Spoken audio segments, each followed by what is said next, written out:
episode 239. Log in and search for this player. Ye Xiu suggested to Tang Ru. So Tang Ru swiped her card and logged into the game. Once Cold Mist was online, she searched for the name Radiant Charm, male, a level 32 summoner. He's really from the new server. Tang Ru said. A new server doesn't necessarily mean a new player. Chen Go, standing nearby, remarked. If you're not a newbie, who would bother studying these bosses that have been farmed to death so meticulously? Look at this one. Suddenly, Tang Ru called out. Ye Xiu turned to look. The headline read, The Mystery of the 16-minute 24-second burial grounds record. This record, of course, was set by Ye Xiu and his team in Server 10. Since it's prominently displayed on the dungeon leaderboard, anyone can check the team composition and unspecialized.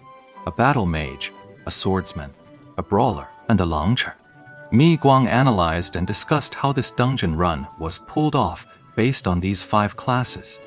The record itself, right from the start, had already ruled out any possibility of using traditional strategies. He was absolutely certain it was a new strategy. But what kind of new strategy was it?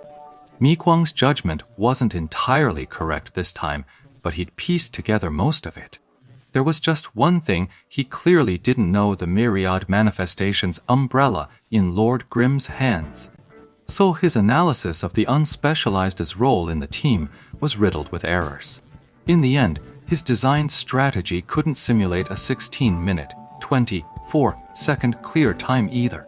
So, he boldly equipped Lord Grimm and the other 4 characters with a full set of top-tier gear and declared with confidence, "Yeah, that's how we pulled it off."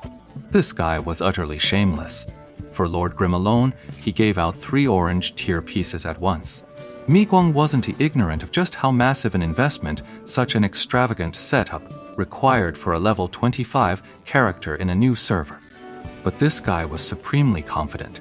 He used a reverse engineering approach. He believed that while these 5 sets of gear were indeed outrageous, they were at least not impossible. But without gear like this, pulling off a record like that would be absolutely impossible. Thus, the equipment argument stands. Ultimately, Mi Guang was supremely confident in his deduction of the strategy.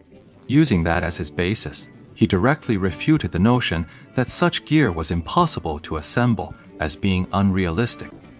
The replies that followed were easy enough to imagine, with the most common sentiment being that the author must have been kicked in the head by a donkey. As for these comments, Ye Xiu and Tang Ru both nodded in agreement. This piece comes off a bit too self-important.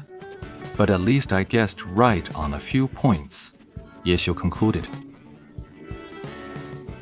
Actually, if you're willing to put in the time to study, figuring out this playstyle isn't all that difficult. It's just a matter of how long it takes. Chan Ru said. Should we check out his other guides? Then, Let's take another look at the bosses. So Tang Ru clicked back to that earlier Line Canyon dungeon guide for the hidden boss, the Crimson Scorpion Assassin, the one labeled for dummies. Due to the change in party composition, he'd paused his reading back, then after that initial confusion. And so Ye Xiu leaned over the front desk, looking like a genuine fool as he started reading this guide titled, For Fools. Tang Ru followed along, reading it too. But with Tang Ru's experience, she couldn't match Ye Xiu's efficiency. This ultra-detailed walkthrough required a lot of mental visualization. Tang Ru simply couldn't keep up with the pace, and before long, she was reduced to just flipping pages again. Chen Gu was actually a bit better than Tang Ru in this regard, though she didn't last much longer either. She'd lost interest after just the first page of the very first guide.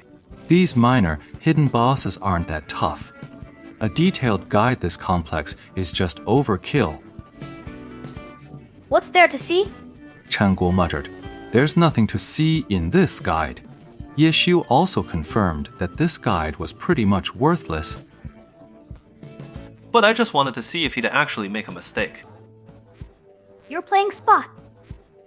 The difference. Hey? Page after page after page, another 20,000 words. When they reached the end, Tang Ru and Chen Guo stopped reading the guide. They both looked at Ye Xiu, waiting for him to finish, and announced the flaws he'd found. Well, would you look at that? There really aren't any problems with it. Ye Xiu said after looking it over. Wanna go again? Watch it again. While Ye Xiu was still considering, Tang Ru had already clicked open an article for him. Alright, you guys have fun. Chen Guo stretched. He'd completely lost interest in this game of picking fights. Ha! But just as she turned to leave, she heard Ye Xiu let out a surprised, questioning sound. Chen Guo immediately spun back around. What's wrong? What's wrong? I've switched classes. How many times do you need to be surprised by this? Chen Guo rolled her eyes. We already had our minds blown once before he switched classes, remember? This time, he doesn't even have a summoner. And he's a summoner himself, right? Tang Ru nodded. She had just confirmed in game that Misty Light was a level 32 summoner. Does he have a lot of alternate accounts? Chen Guo guessed, and Ye Xiu naturally didn't dare to deny the possibility, but he still shook his head. After that, he silently went back to reading the guide. After finishing another 20,000 words, Ye Xiu still couldn't find a single flaw. While some of the design choices might not be the most ingenious, they were all absolutely viable, not wrong. Just then, the smoking area had a guest log off. In a busy period like this, the machine should naturally be prioritized for a paying customer. But seeing Ye Xiu leaning pitifully over the front counter, Chen Guo's heart softened once more, and she waved a hand. Ye Xiu instantly grasped her meaning and dashed over to claim a machine. Chen Gao and Tang Ru, still clutching the front desk computer, continued to stare blankly, staring at the densely packed text on the screen. 5 minutes later, having fun, No. Chang Ru admitted frankly. She looks completely exhausted. Let's find a couple of videos to watch. Chen Guo's true passion was always those thrilling PvP highlight reels. Alright. Tang Ru agreed. This guide felt useless to her. All she wanted was to know each boss's unique traits, so she wouldn't keep making mistakes like she had against the Shadow Blade Assassin. Tang Ru believed that with her skills, she could handle any BOS as long as she knew its tricks. So she quickly closed that pile of beginner's guides.